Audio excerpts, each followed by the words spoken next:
Okay, y'all. I hope you kind of got reintroduced to author's purpose. I know this is something that you cover in third and fourth grade in reading, but we haven't really talked about it so much this year. So I hope that was a good refresher in your time to climb. So when we want to know the author's purpose of a text, we basically follow these three steps.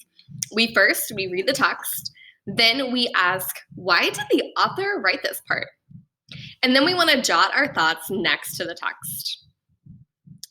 So here's some important vocabulary for author's purpose. You might have learned before this acronym PIE, which stands for persuade, inform, and entertain. Those are usually the three main author's purposes, okay? When we see a text where the author wants to persuade us of something, the author wants to convince us or get us to believe something that they're saying. So this might be for like an advertisement or a letter to the editor. You might see some passages like that in your STAR test where it's, a kid writing to the newspaper about wanting to have more recess time in school, right? And providing the reasons that they want more recess. Inform, we see this a lot in nonfiction text.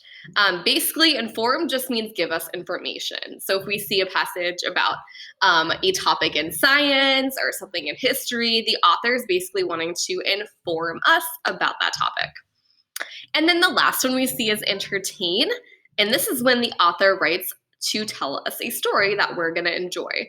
So if you see a story and there's a passage where, it's real funny, maybe a character slips and falls in front of the stage, in front of their entire school, right? That's going to be something that's going to entertain us. So an example of an entertainment purpose would be like Diary of a Wimpy Kid. Even The Magician's Nephew, maybe as a whole, is to entertain us, right? It's a fun story to read. But I want you to remember that these are tools. They are not the only answers, right? So we are going to want to go beyond just saying if an author is persuading, informing, or entertaining us. But these three words that make up PIE are going to be like a good tool to get us to understand author's purpose. So I'm going to go ahead and demonstrate what this is like on this piece of text from The Magician's Nephew. All right, so this is chapter 3. We read this yesterday.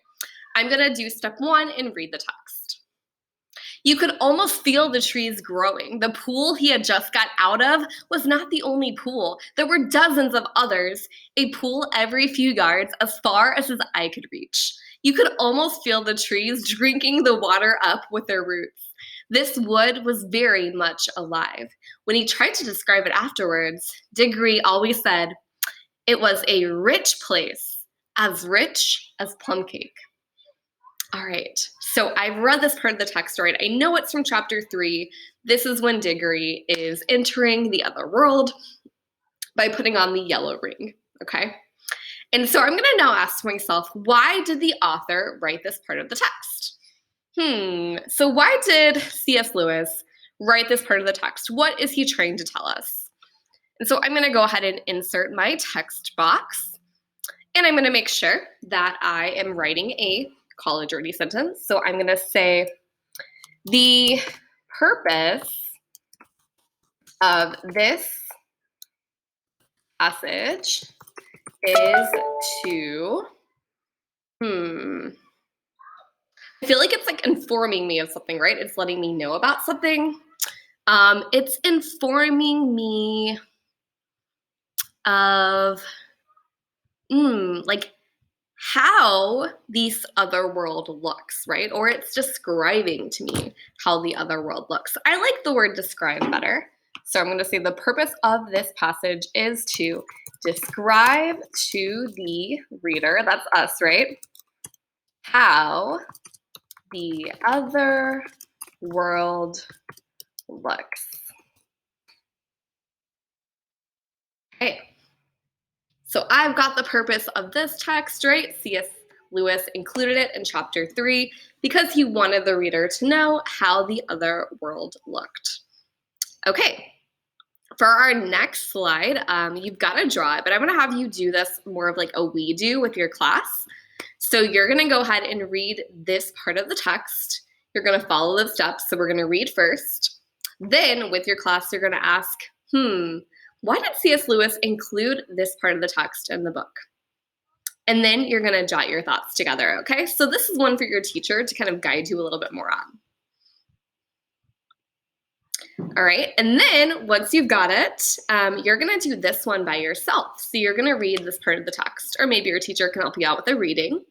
You're gonna ask yourself why our author C.S. Lewis included this part of the text specifically, and then you're gonna jot your thoughts using that sentence stem that I included in your problem. All right.